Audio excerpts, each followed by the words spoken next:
Cette vidéo est présentée dans le cadre du cours Neurosciences 2, MED 1907 par l'équipe 9 composée de Ève Beaulieu, Sabrina Catudal, Amélie Renaud et Virginie Vigneault. Ce travail étudiant ne constitue pas des conseils d'ordre médicaux ni professionnels, une mention que les autorisations d'utiliser du contenu protégé par le droit d'auteur ont été obtenues. Le terme abordé dans le cadre de cette présentation est le trouble développemental de la coordination, connu sous le nom de TDC ou dyspraxie. Commençons par une mise en situation. Bonjour, je suis ergothérapeute à l'IRDPQ et j'ai reçu une demande de référence concernant un jeune garçon de 9 ans nommé Mathis. Ses parents ont fait part de leur inquiétude en mentionnant qu'il réalise des gestes souvent lents, imprécis et désordonnés, présente un pauvre équilibre postural, éprouve de la difficulté à imiter et un besoin d'aide pour s'habiller. Il a de la difficulté à lancer et attraper le ballon, une maladresse dans les tâches d'écriture, une incompréhension face à ses difficultés et il se fâche, puis il va avoir une tendance à l'isolement. Le médecin émet le diagnostic du TDC. Dans cette situation, l'ergothérapeute devra évaluer le développement moteur de Mathis en identifiant ses habiletés motrices et la façon dont il réalise ses occupations. Comment les neurosciences pourront aider l'ergothérapeute à mieux comprendre le TDC lors de son intervention en considérant le cervelet comme structure anatomique d'étude? Afin d'être en mesure de répondre à cette question, il faut d'abord analyser et comprendre ce qu'est le trouble développemental de la coordination. Selon Lalonde et Pinard, il se caractérise par un retard d'acquisition de la capacité d'effectuer des gestes ou des séquences de gestes intentionnels orientés vers un but. La prévalence de ce trouble est de 5 à 6% chez les enfants âgés entre 5 et 11 ans, dont la majorité sont des garçons, selon le DSM-5. Ce trouble est souvent présent avec d'autres comorbidités, dont le TDAH à 50%, les troubles anxieux, de comportement et les difficultés sociales. Selon l'article de Vèvre-Douret et ses collaborateurs, il existe plusieurs formes de troubles de coordination motrice. Il y a des dyspraxies constructives qui comprennent celles visuo-spatiales et des dyspraxies non constructives qui sont celles idéatoires et idéomotrices.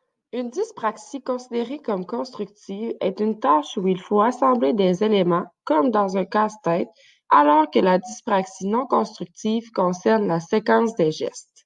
La dyspraxie idéatoire concerne davantage l'utilisation et la manipulation d'objets, et celle idéomotrice est en lien avec la réalisation de tâches symboliques et les imitations.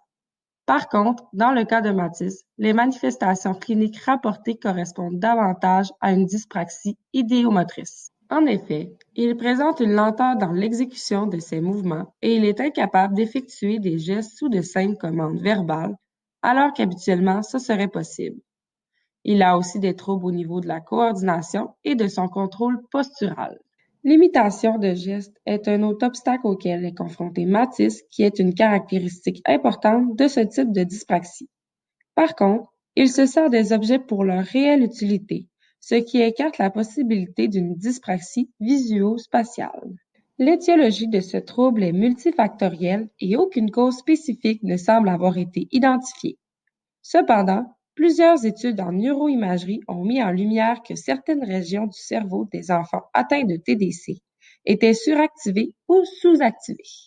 Parmi ces structures, on retrouve notamment le cervelet qui est responsable de la coordination, de l'ajustement des mouvements fins et des signaux d'erreur entre le mouvement planifié versus ceux qui ont été exécutés, qui est un élément important dans l'apprentissage moteur.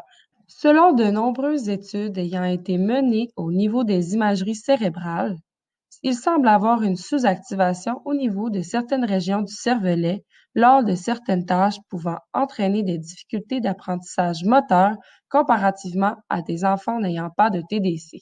Cette diminution de l'activité cérébelleuse est particulièrement importante à considérer tout en sachant que le cervelet a un rôle dans la performance motrice. Maintenant, discutons de données probantes qui expliquent quelles sont les régions possiblement atteintes dans le cervelet chez Mathis. Premièrement, une méta-analyse qui comportait 7 articles a attiré notre attention pour notre mise en situation sur l'activité neuronale au niveau du cervelet qui était réduite chez les enfants présentant un TDC. La partie postérieure du cervelet gauche, plus précisément le lobule 6 et le crus 1, ont été précisés. D'ailleurs, selon l'article de Gilles K. et ses collaborateurs, il y aurait un volume de matière grise inférieur dans les régions sensorimotrices du cervelet, tel que le lobule 8A chez les enfants atteints de TDC. Allons maintenant voir une image du cervelet dans la diapositive suivante. Voici une image du cervelet présentant les régions nommées précédemment. Si on se rapporte à l'image du cervelet, on voit que les zones considérées comme sous-activées sont dans le lobe postérieur alors qu'ils devraient se trouver dans l'autre lobe. Des études sont encore en cours pour mieux documenter l'implication des zones du cervelet dans le TDC. Il est possible de remarquer que les régions situées dans le lobe postérieur du cervelet auraient la copie des données nécessaires à la commande motrice, comme la tension des muscles impliqués. Toutefois, dans le cadre du cours Neurosciences 2, le cerveau et mouvement, le lobe postérieur aurait un rôle dans la respiration et les actions cardiovasculaires, alors que le lobe flocculo-nodulaire aurait un rôle dans le contrôle de la posture et le système vestibulaire, ce qui est lié à la coordination motrice. Une autre expérimentation qui a été réalisée auprès de jeunes enfants belges atteints et non atteints du TDC démontre qu'il y a une différence d'activation neuronale entre ces deux groupes. En effet, la tâche demandée aux enfants était la suivante. Ils devaient réagir le plus rapidement possible en appuyant sur un bouton lorsque ceux-ci voyaient un poisson dans le centre de l'écran. Les résultats démontrent que les enfants non atteints d'un TDC avaient un niveau d'activation supérieur au niveau de plusieurs régions du cerveau, dont la partie postérieure du cervelet, soit le crus 1. Les différentes études et avancées scientifiques de la littérature semblent donc suggérer que le cervelet pourrait être une structure centrale en lien avec les troubles d'apprentissage moteur chez les enfants ayant un TDC, étant donné qu'il est impliqué de façon importante dans l'apprentissage moteur et la coordination. L'étude de cette région de l'encéphale nous a amené à explorer différentes voies de traitement pouvant agir directement sur l'activité du cervelet dans le but d'améliorer l'apprentissage moteur et la coordination motrice chez le jeune Mathis. Une autre façon de prendre en charge les enfants avec un TDC est via la rééducation psychomotrice. Celle-ci permet de travailler des éléments tels que le renforcement des coordinations, l'adaptation de stratégies visuelles, l'apprentissage séquentiel, la structuration du référentiel égocentré, le développement parallèle de la motricité globale, etc. Ce type de prise en charge se fait très régulièrement en parallèle avec des traitements d'ergothérapie, qui, eux, visent à adapter l'environnement aux difficultés de l'enfant.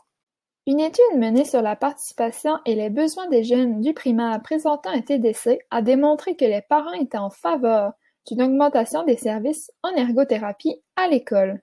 La présence d'ergothérapeutes sur place peut aider à la gestion des interventions et à la communication entre les différents intervenants. Il est aussi possible de faire des rencontres en dehors de l'école pour éduquer autant l'enfant, les parents et même les enseignants sur ce qu'est le TDC et comment il est possible d'apprendre à vivre avec ce trouble.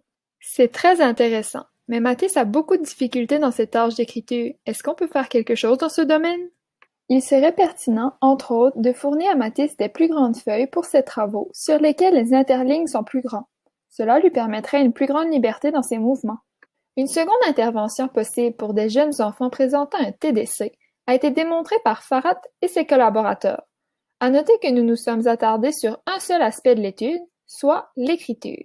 Cette étude suggère qu'après un programme de formation en groupe axé sur les capacités motrices et physiques, il y a une amélioration significative de la qualité de l'écriture et de la vitesse de l'écriture chez le groupe d'enfants entraînés durant les 8 semaines, selon les résultats obtenus avant et après l'intervention. Les professeurs ont en effet rapporté qu'il était beaucoup plus lent que le reste de sa classe. Peut-on faire autre chose à ce sujet?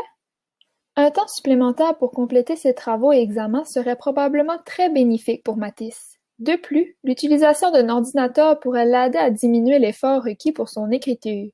Il est toutefois important de ne pas négliger une bonne éducation sur l'utilisation de l'ordinateur afin qu'il soit en mesure d'utiliser cet outil à son plein potentiel. Et pour ce qui est de la maison, avez-vous des recommandations pour aider Mathis? Il serait pertinent pour Mathis d'avoir des vêtements sans boutons et plutôt avec une fermeture éclair. Cela faciliterait son autonomie dans l'habillage et ainsi réduirait l'aide fournie par ses parents. De plus, il pourrait aussi s'asseoir sur une chaise lorsqu'il se vêtit afin d'éviter une perte d'équilibre.